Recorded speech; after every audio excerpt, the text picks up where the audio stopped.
juntos, a gente faz a diferença.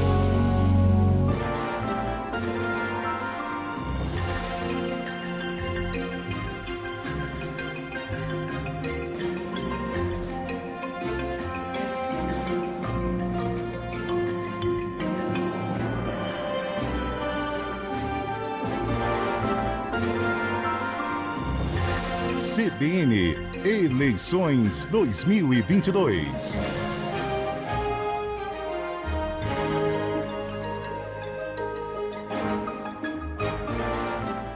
A partir deste momento, estamos em transmissão ao vivo e simultânea em nossas emissoras de rádio e TV nas cidades de Campo Grande, Três Lagoas, Paranaíba e Aparecida do Taboado, além dos nossos canais nas redes sociais. Eu, Daniele Escher, e a jornalista Lígia Sábica estamos nos estúdios da CBN Campo Grande para mais uma entrevista da rodada com os candidatos ao Senado por Mato Grosso do Sul.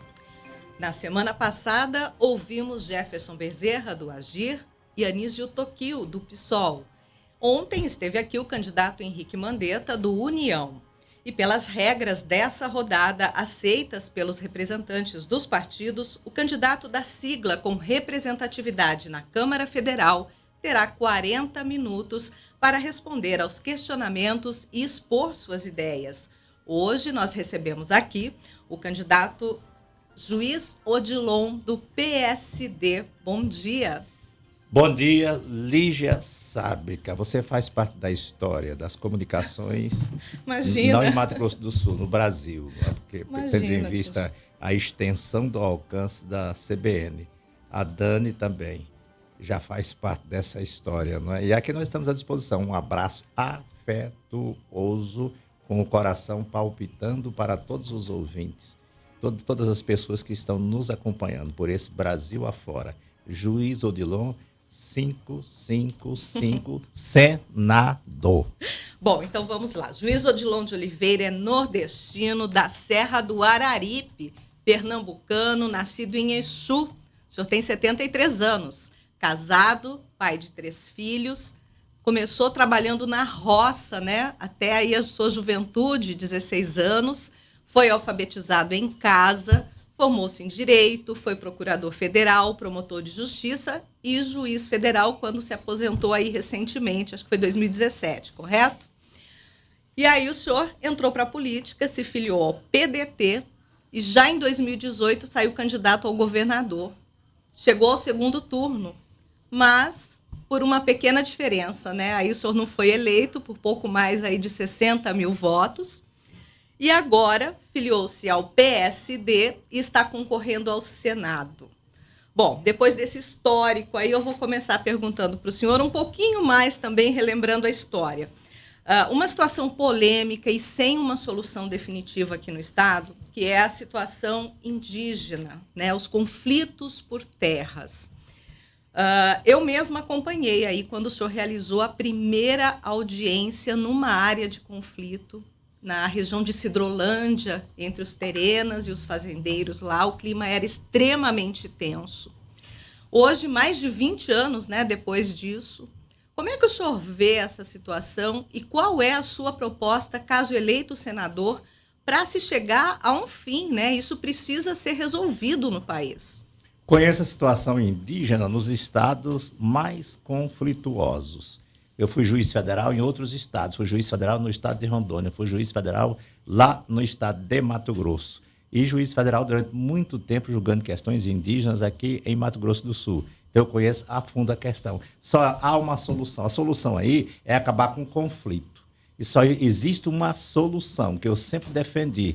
Não defendia, não tinha condição de fazer isso nas sentenças. É alterar a Constituição Federal. Há um dispositivo constitucional que diz que terras indígenas tem que ser entregue aos índios e os proprietários, aqueles que têm a escritura muitas vezes há 70, 80 anos, eles têm que sair sem indenização nenhuma. Isto é injusto. O que aconteceu foi o seguinte: a Constituição Federal de 1981 transferiu para os estados todas as terras devolutas que não fossem de interesse da segurança nacional. O que fizeram os estados? Dando um condimento político a isto, venderam terras devolutas, recebidas da União, e nelas incluíram as terras indígenas. Então, os estados são culpados por isto.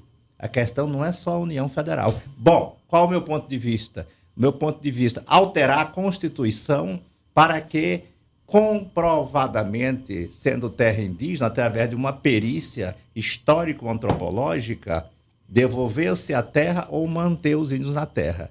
Aí, os proprietários, eles terão direito a uma indenização cabal, valor de mercado. Hoje em dia, não. Sai com a mão na frente e outra atrás, tampando a nudez. Indenização, valor de mercado. A União Federal tem que meter a mão no bolso e dizer: João da Silva, você comprou e tem escritura há 80 anos, está aqui o seu dinheiro, a terra vale tanto. Você concorda? Não, então vamos fazer uma avaliação conjunta. Tem que alterar a legislação neste sentido. Não existe outra maneira de solucionar os conflitos. Se fizer assim, soluciona os conflitos. Agora, os fazendeiros têm que ser indenizados, não só pelas benfeitorias, mas pela terra nua também. Então, isso é falado também há algumas décadas. Caso eleito senador, como é que o senhor pretende convencer os seus pares lá no Senado, convencer o Congresso Nacional a colocar isso na Constituição, a fazer essa mudança? Exatamente, fazer com que os senadores e os deputados federais também reflitam nessa situação. É impossível se imaginar que haja outra solução, então tem que haver um convencimento, e eu vou me empenhar em convencer.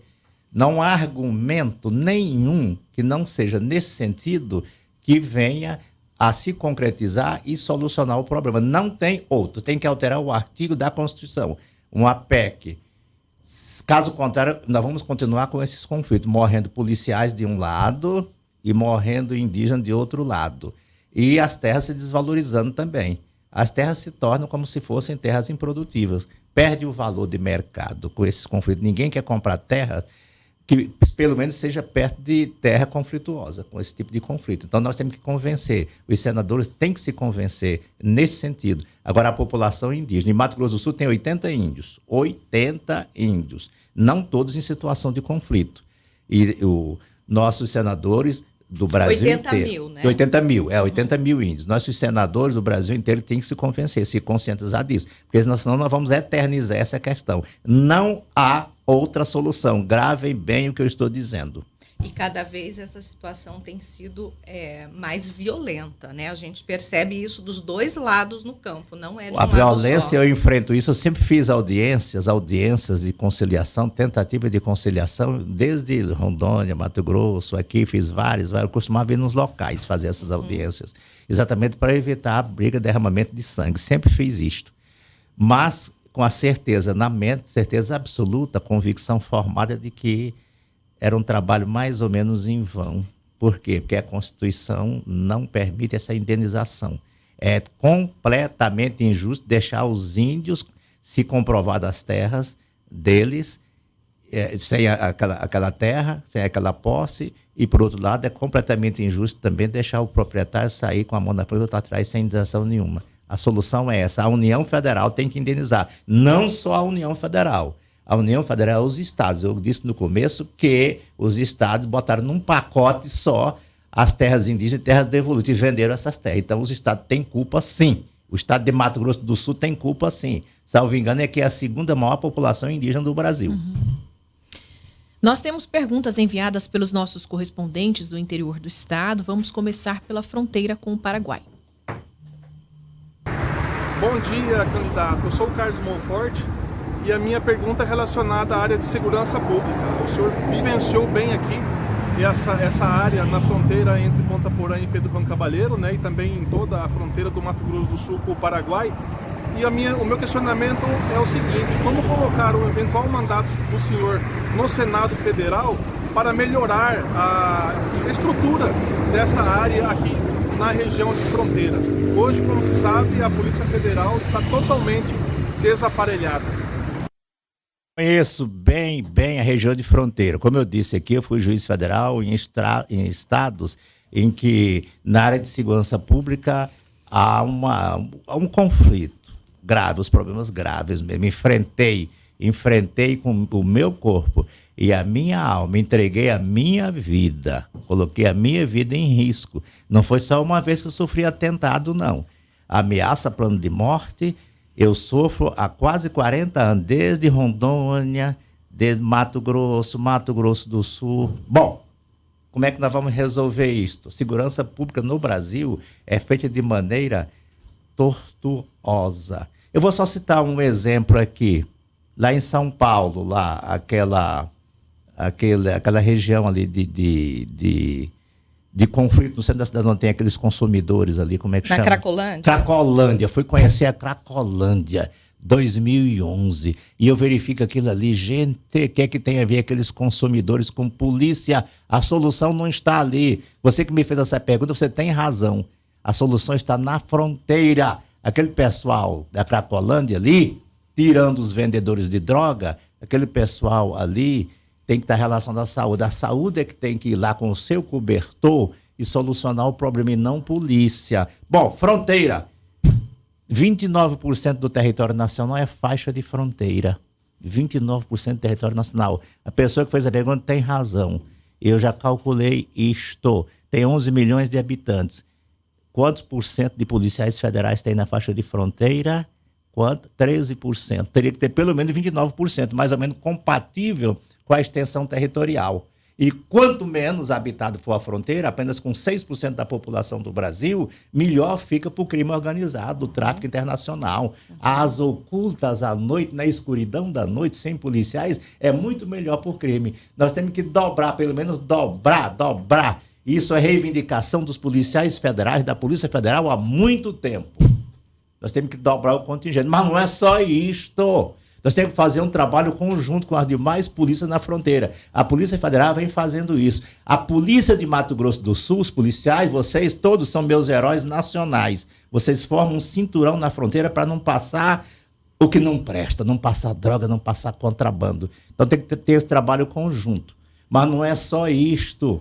Nós temos que fazer um trabalho conjunto com o Paraguai, gente. Eu fui várias vezes no Paraguai roçar maconha em Operação Aliança, operação da Polícia Federal. Você pesquisa na internet que tem fotografia minha lá com a foice ali, simbolizando que nós temos que enfrentar ali sem nos ajoelhar. E nós temos que fazer um trabalho conjunto, Brasil e Bolívia. Segundo maior produtor mundial de cocaína. Paraguai, segundo maior produtor mundial de maconha, que encharca o nosso Brasil. Trabalho isolado, sem a participação ativa do Paraguai, sem a participação ativa da Bolívia, e um trabalho com a participação também Brasil e Colômbia, Brasil e Peru. Nós não vamos resolver nada. Eu fiquei sofri atentado. Você já pensou? Você acordar em Ponta Porã, a 1 da madrugada, com barulho de tiro, pessoas tentando invadir o hotel. O que me salvou em Ponta Porã foi a Polícia Federal. O que me salvou em Ponta Porã foi o Exército, que fazia minha segurança no hotel de trânsito do Exército. E aquele cheiro de fumaça. Eu estou disposto a enfrentar essa bandidagem em defesa da família, em defesa da sociedade, em defesa da juventude. Eu dei demonstração disso, dei prova disso durante 40 anos. Doutora Odilon, a gente sabe que combater, ter serviço de inteligência, combater o crime organizado é essencial. Mas na outra ponta, o senhor citou aí a Cracolândia, e nós não temos só a Cracolândia, a gente tem no mundo um grande consumo de drogas, por isso esse tipo de crime organizado ele é tão realmente organizado, né? Nós tivemos recentemente aí a prisão do Major Carvalho, que é considerado aí o Pablo Escobar brasileiro, e ele foi preso na Europa, na Hungria, se eu não estou enganada, e a gente vê que quando um desses chefes são presos, outros assumem. Então, o que fazer nesse momento? Não deveria ser aí um trabalho junto a uma organização mundial? A gente sabe que a Interpol já tem isso, mas eu acho que precisa um trabalho muito maior.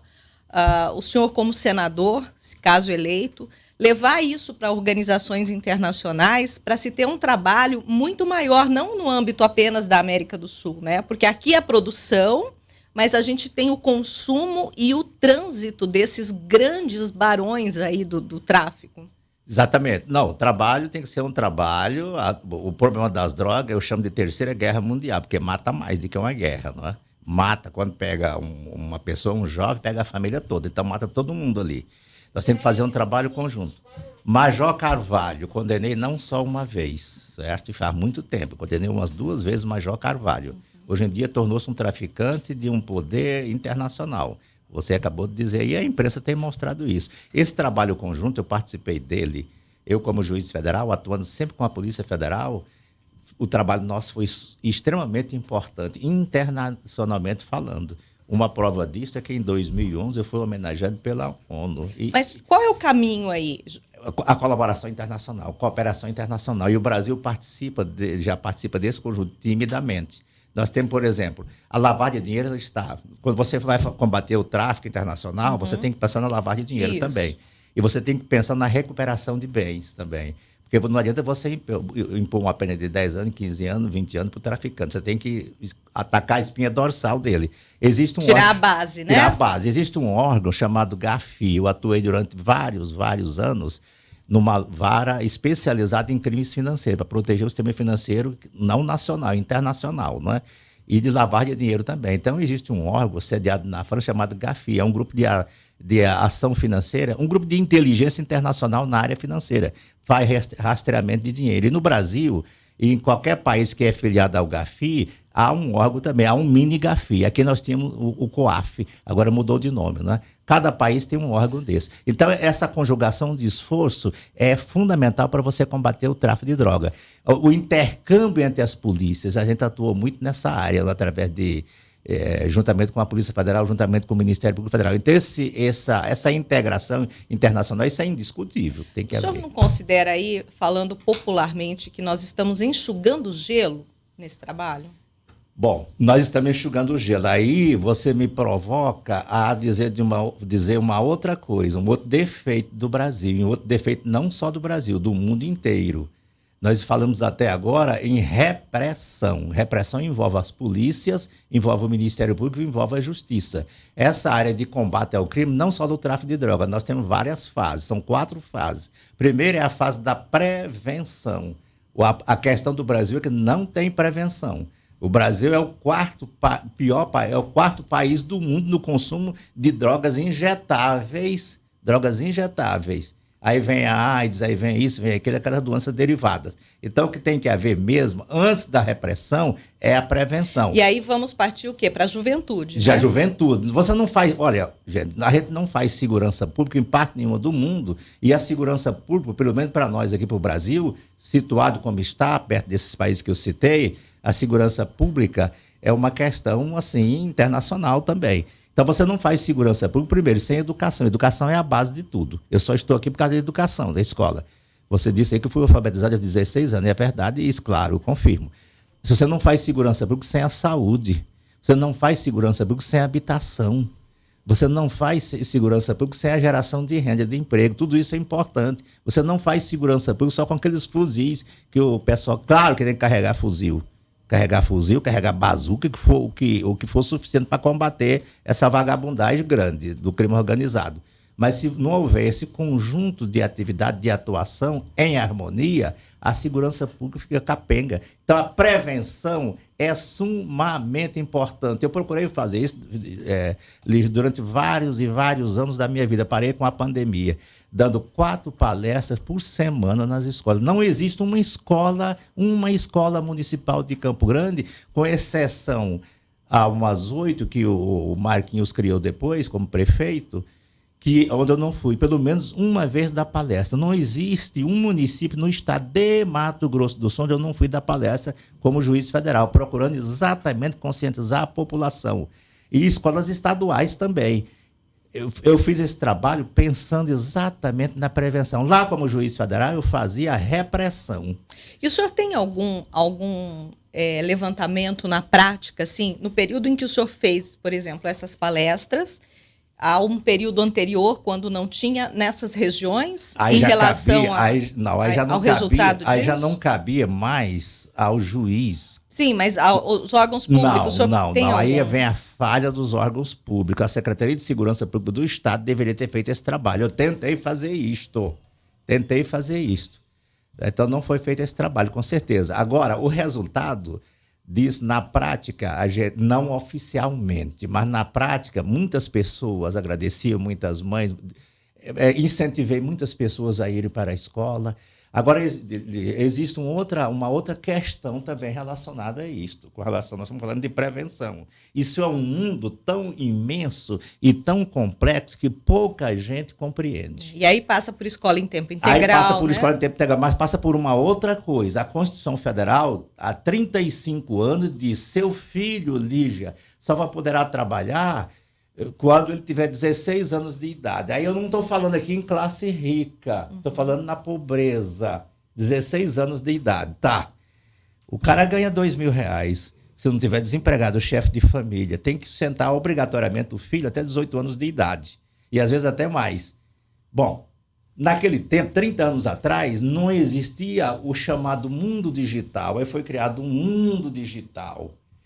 Eu quero dizer o seguinte, que aquelas atividades que a gente exercia tradicionalmente, lá com papel em cima da mesa e caneta aqui, até uma borracha para apagar, aquilo ali, o mundo digital trouxe para o seu ambiente. Então a juventude, ela pode hoje, nesse mundo digital, ser facilmente qualificada. É mais fácil você qualificar um garoto com 14 anos aqui do que qualificar no mundo digital uma pessoa com 50 anos. Isso é óbvio. E as famílias sabem. Você sabe que seu filho é um gênio nisso. Basta se qualificar, se preparar para exercer essas atividades. E outra coisa, esse mundo digital, ele possibilitou o trabalho remoto. Há 8 anos eu autorizei uma funcionária da Justiça Federal a atuar lá no Paraguai. Ficou 2 anos, o marido ia cumprir uma missão lá durante 2 anos e a família foi. E trabalhava de lá, computador. A minha filha trabalha em São Paulo, está em casa, está com 3 meses. Está vagabundando? Não está vagabundando, está com o notebook dela. O patrão dela não quer saber se ela está na praia ou não, quer saber daquele resultado que surge no computador. Aí, Lígia, tem que fazer o seguinte, são 7 milhões de jovens entre 14 e 16 anos. Baixa essa idade, gente.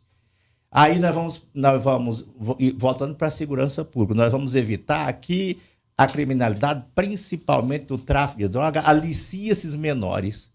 Só para você ter uma ideia, o Brasil tem 120 mil crianças abaixo de 18 anos nos reformatórios, perdendo o tempo. O cara sai revoltado dali. Aqui não reforma ninguém, aperfeiçoa para o crime. Então nós temos que baixar essa idade. E tem que haver reserva de emprego para esse pessoal também. 7 milhões de jovens com essa idade. E então, reserva de emprego mediante também uma compensação para as empresas. Desde que aquele menino esteja regularmente matriculado numa escola. Tá, doutor João, para a gente então finalizar essa etapa da nossa entrevista, seriam 2 reformas aí, mudando a legislação que o senhor está propondo. Uma para baixar a idade para início de trabalho e outra para imputação de crimes, é isso? Não. Para a juventude, não? Não, aí crime é outra solução, é separado.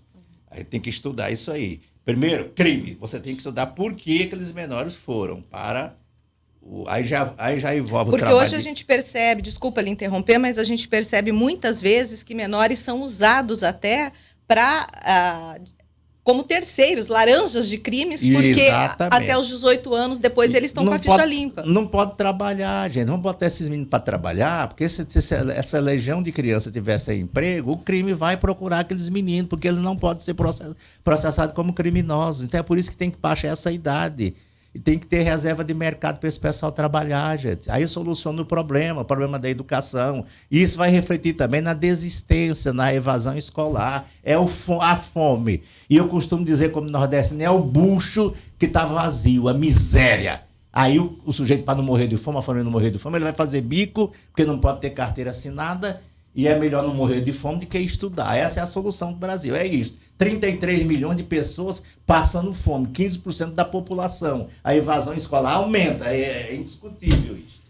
Doutora, a gente tem mais uma pergunta aí do interior, né, dos nossos correspondentes. Essa vem da região leste. Olá, candidato, bom dia. Aqui é Ana Cristina Santos, de Três Lagoas, e eu gostaria de saber da sua proposta para a BR-262, essa rodovia que liga Três Lagoas a Campo Grande. Certamente o senhor já trafegou nessa rodovia e sabe das péssimas condições em que se encontra, já passando da hora, inclusive, da sua duplicação. Caso eleito, o senhor pretende trabalhar juntamente com a bancada federal para que essa rodovia seja duplicada? Mais uma pergunta muito interessante. Eu já quase morri nessa rodovia. Acidente. Não sofri o acidente, mas quase sofri o acidente. Bom, logicamente, esse assunto foi discutido em 2018, quando vocês me deram 618 mil votos. Eu e o meu adversário discutimos muito isso. Ele fez? Não, claro que não fez. Bom, isso é um papel da União Federal, é BR, então o papel da União Federal. O senador tem que trazer recursos para o município, tem que viabilizar, tem que trazer recursos para o Estado.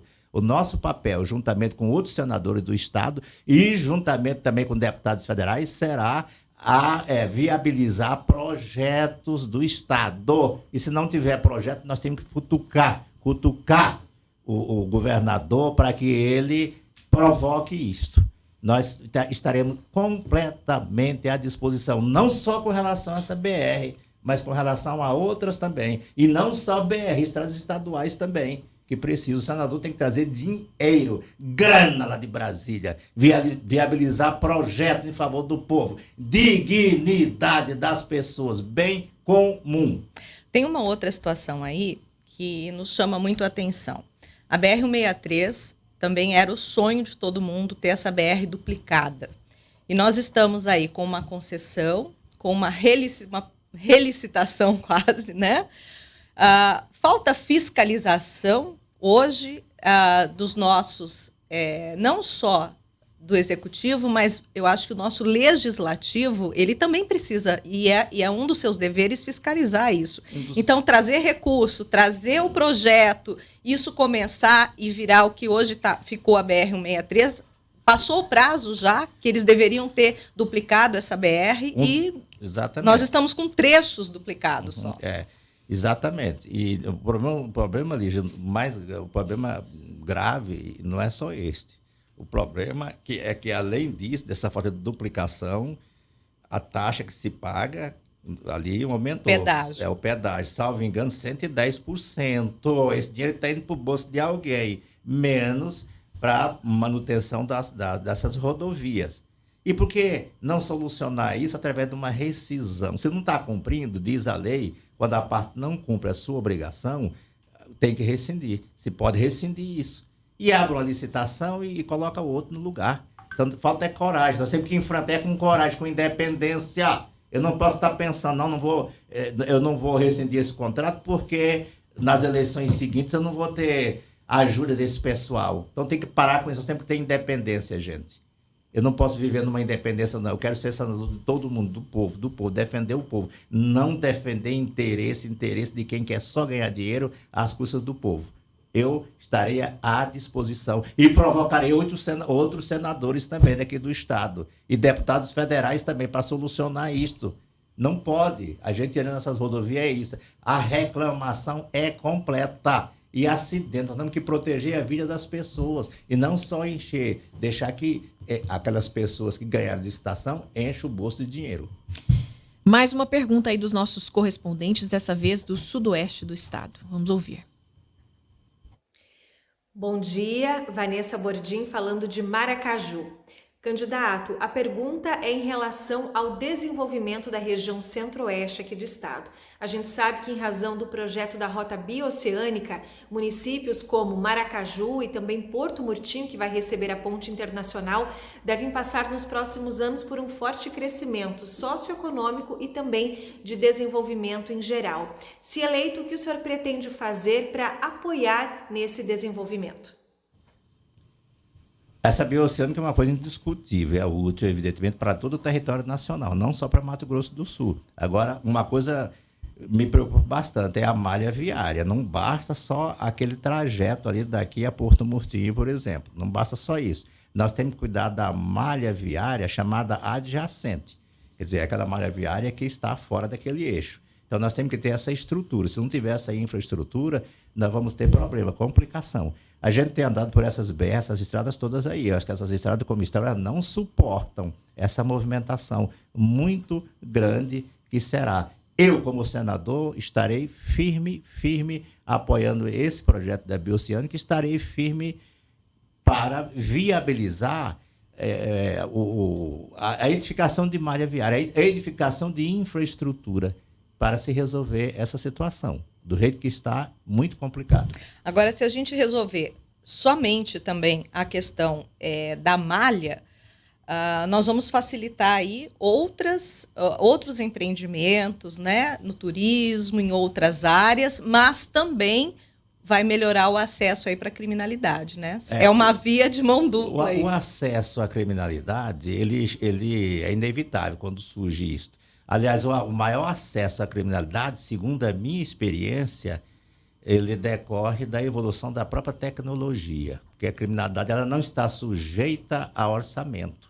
Tem dinheiro, e dinheiro é vontade. Ela não está sujeita a julgamento pelo dinheiro que a criminalidade ganha e que aplica, como está sujeito o prefeito, estão sujeitos os administradores. Então, essa questão da criminalidade a gente tem que estruturar também, claro. Nós não podemos chegar atrás. Hoje em dia, a criminalidade usa tecnologia e essa Bioceânica é baseada também na tecnologia, usa muito antes do poder público. Nós temos que cuidar, ficar atentos a essa parte também. Ou seja, a gente tem que ter rodovias aí com câmeras, com acesso a toda a tecnologia o tempo inteiro, sem deixar 1 quilômetro aí, sem cobertura, né? A tecnologia, o policiamento, ele tem que ser constante. Outra coisa, Polícia Rodoviária Federal está envolvido na mesma questão também. Não pode ficar apenas nas rodovias federais. Faixa de fronteira é área de segurança nacional. Polícia Rodoviária Federal é uma polícia nacional. Tem que haver uma integração de todo mundo. Então, a Polícia Rodoviária Federal ela tem que atuar nas estradas vicinais também para combater a criminalidade. Hoje em dia, já surgiu até esses dias uma decisão da Justiça Federal, não sei de onde, proibindo a atuação da Rodoviária Federal em estradas vicinais. Ora, um trabalho fantástico, como em conjunto aqui com o DOF, que é o Departamento de Operações de Fronteira, em conjunto com a Polícia Federal e as polícias estaduais. Agora, doutor, já que voltamos a falar de segurança pública, eu queria só falar da questão dos presídios. A gente tem uma situação muito complicada aqui em Mato Grosso do Sul, não só aqui, eu sei, em outros estados também, uma população carcerária imensa, superlotação, isso todo mundo sabe, né? Muito mais gente do que os presídios suportam. E dentro disso a gente tem um problema antigo que é, por exemplo, a comunicação, né? Volta e meia a gente traz aqui informação, o cara tá dentro do presídio, tá fazendo ligação, tá ordenando crime, enfim, continua aí dando ordens para as pessoas aqui fora, inclusive mandando matar gente até. Então, o que pode ser feito efetivamente, na sua opinião, para resolver esse problema? Porque eles continuam conseguindo se comunicar com o mundo aqui fora. E, enfim, os outros problemas ali dentro também, né? Em vários momentos a gente sabe que os presídios estão dominados pelas pessoas que estão lá dentro, inclusive na região de fronteira. Volta e meia a gente traz notícia também de que eles estão tendo regalias ali dentro. Enfim, é um problema antigo que a gente vem sempre perguntando aqui, o que fazer efetivamente? População carcerária no mundo. Estados Unidos, primeiro lugar. Rússia, segundo lugar. Brasil, terceiro lugar. 916 mil presos. População de Mato Grosso do Sul, isso corresponde. Essa questão dos presídios ali. Primeira coisa, eu quero dizer, presídio não recupera ninguém. Ali é uma universidade do crime. Eu coloquei na cadeia milhares e milhares e milhares de pessoas. Essa questão, a lei pune. Certo? A lei pune, a lei penal pune o ingresso e a permanência e o uso de celulares em presídios, não é? O que nós temos que fazer, primeiro, é combater esses vagabundos do PCC e do Comando Vermelho que estão nos presídios. Mas como, doutor? Simplesmente fazer o combate aqui, enfrentar. Nós temos que enfrentar. Nós temos que ter determinação, policiamento para enfrentar efetivamente. Para ser bem correto aqui, eu compreendo bem a situação dos presídios. Que o corte do sinal não foi feito, né? Para poder ligar. Bom, então, aí você tem a parte da tecnologia, claro, tem que cortar o sinal também. Vai prejudicar as pessoas? Vai prejudicar muita gente que está morando no entorno ali. Tem que solucionar essa questão. Agora, o que intimida mesmo, o que tem muito reflexo sobre essa parte aí, em relação a essa parte, é a intimidação do crime organizado. Na verdade, quem manda nos presídios não são os diretores. Eu não estou falando mal dos diretores. São pessoas decentes. mas é intimidação. Ele tem família lá fora. Eu conheço isso porque eu já senti na pele esse tipo de coisa. Então, nós temos que combater essas organizações e fiscalizar lá dentro. Eles não teriam que trabalhar também? Porque os presídios não estão preparados para isso. Não tem lá uma situação que permita que todos trabalhem. Exatamente. O contingente de policiais, por exemplo, policiais penais nos presídios é muito pequeno. Eu vou dar um exemplo para vocês. Eu fui corregedor da prisão federal aqui em Campo Grande. Lá, nós temos 250 agentes penitenciários para mais ou menos 150 presos, é a média ali. Então, você tem praticamente ali 2 agentes penitenciários para 1 preso. Nas prisões estaduais, isso é completamente diferente. Então, tem que aumentar esse contingente. Aumentar. E essa questão das comunicações, nós temos que usar a tecnologia para fazer esse bloqueio. Isso nós temos que fazer.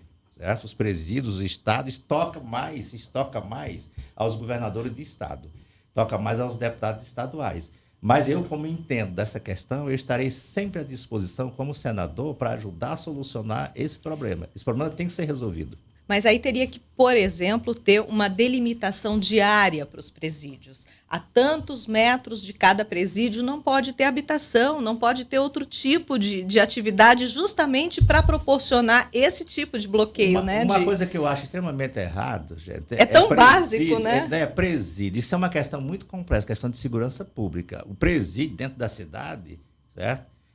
O presídio que tem aquele de segurança máxima, antigamente ficava fora da cidade, hoje está dentro da cidade. Então, mas deveria ser o plano diretor, deveria prever isso. O plano diretor da época previa isso, só que esse plano diretor da época, quando assentou o presídio, era diferente. Então, a prisão federal de Campo Grande, vamos supor, ela ficou fora da cidade, ele não tem problema nenhum.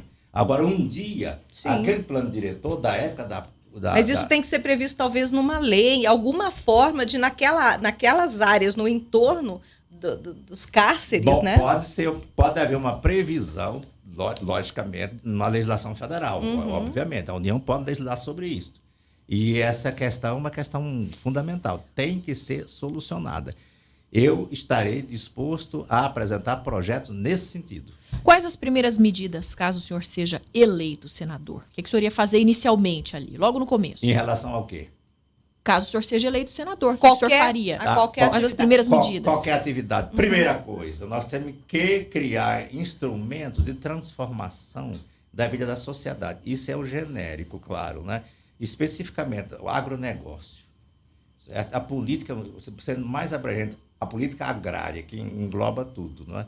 Nós já falamos da questão indígena, que é a política agrária também. Nós não falamos ainda reforma agrária, por exemplo. Então, reforma agrária, sou completamente favorável à reforma agrária daqueles imóveis que estão lá por especulação. Não tem uma cabrita lá, não tem uma vaca, não tem um bode, não tem um pé de soja. Então, ali é especulação, tem que desapropriar isso aí. Dessa maneira que está aí, não, isso é completamente errado. Eu tenho 40 anos de vivência nessa parte, reforma agrária. O que tem que fazer? O sujeito, hoje em dia, ele recebe título da dívida agrária e vai receber aquele dinheiro com a enrolação danada, 10 anos, 15 anos, 20 anos. O que tem que fazer é a União Federal, pelo valor de mercado, meter a mão no bolso e pagar aquela pessoa e distribuir, continuar dando assistência àquelas pessoas, porque senão aquela propriedade, depois de fatiada, ela não vai adquirir uma função social.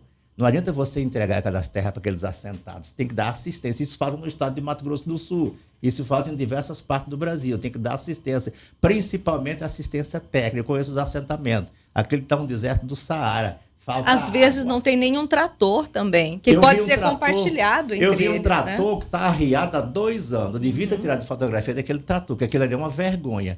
Então, nós temos, no estado de Mato Grosso do Sul, 70 mil famílias na agricultura familiar. O que é que tem a ver isso? Claro que tem a ver. Nós temos, como eu disse, as aldeias indígenas, 80 mil índios, que também faz parte da agricultura familiar. E muita gente passando fome. E muita gente passando fome. Gente, Mato Grosso do Sul adotou uma política agroexportação, enchendo o bucho dos chineses. E como que o senhor faria aí, então? Aqui, enchendo o bucho dos americanos, todo mundo lá está obeso, 33 milhões de pessoas no Brasil, 15% da população passando fome, Mato Grosso do Sul, 1.240.000 pessoas vivendo com menos de um salário mínimo. Dos 18 últimos meses para receber aquele auxílio do governo federal, o Mato Grosso do Sul incluiu mais 202 mil famintos. pessoas que ganham até meio salário mínimo. Vamos dar atenção ao Brasil. O Ministério da Agricultura, nos últimos anos, a ministra se esqueceu, a ex-ministra, de cuidar do médio e do pequeno. Correu o Brasil inteiro como corretora, vendendo carne de boi, vendendo grãos, e o bucho vazio do brasileiro. Tem que dar incentivo, malha viária, estrada, ponte, assistência técnica, local. Vamos escoar a produção local para vender isso aí, porque senão a fome vai aumentar. Tudo que a gente come aqui vem de São Paulo, vem do Paraná, vem de Santa Catarina, vem de Minas Gerais, 85%. Porque não produz aqui? As pessoas estão abandonadas, a agricultura familiar, eu ouvindo aí, está abandonada, acabado, faltando, gerando essa escassez de comida. Vem o quê? Vem a alta do preço, a carestia. E o resultado final é o que? É a fome, é a miséria. 33 milhões de pessoas passando fome. Repito, vamos solucionar isto com essas medidas que eu citei aqui, cuja falta é evidente. Bom, nós chegamos aí ao final da nossa rodada. O senhor vai ter 1 minuto agora para falar com o seu eleitor, para convencer o seu eleitor a votar no senhor, por favor. Quero aqueles 618 mil votos e mais ainda. Eu sou o juiz Odilon. Trabalhei 40 anos, arriscando a minha vida. Demonstrei que eu tenho independência, tenho coragem, tenho determinação. E eu não vou para o Senado para tocar a minha vida. Já está tocada. Eu quero ir para o Senado para tocar a sua vida. Pequenas empresas, microempresas, vocês estão sendo sugadas pelo governo do Estado. Imposto, e todo mundo fechando, quebrando. Abaixo do combustível veio de lá de Brasília, veio de cima. Não foi aqui o Estado que produziu essa baixa. O que o Estado fez foi entrar lá no Congresso, no Supremo Tribunal Federal, com ação contra a baixa do combustível. Isso é uma vergonha.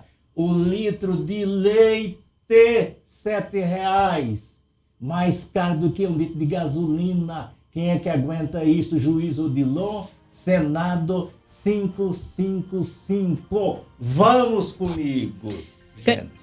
Candidato, obrigada pela sua participação aqui. A nossa rodada de entrevistas voltará na quinta-feira, dia 8, com Tereza Cristina, candidata ao Senado pelo PP. E fechando a rodada, dia 9, sexta, será a vez do candidato do PT, professor Tiago Botelho. Lembrando que essa ordem aí foi sorteada na presença de representantes dos partidos no dia 15 de agosto. E a partir da próxima terça-feira, dia 13, nós vamos ouvir as ideias e as propostas aí dos candidatos ao governo do Estado. Nós encerramos agora a rede CBN de transmissão simultânea nas emissoras de rádio e TV. Estamos chegando aí a 800 mil eleitores na cobertura aí do nosso grupo. O Grupo RCN Eleições 2022.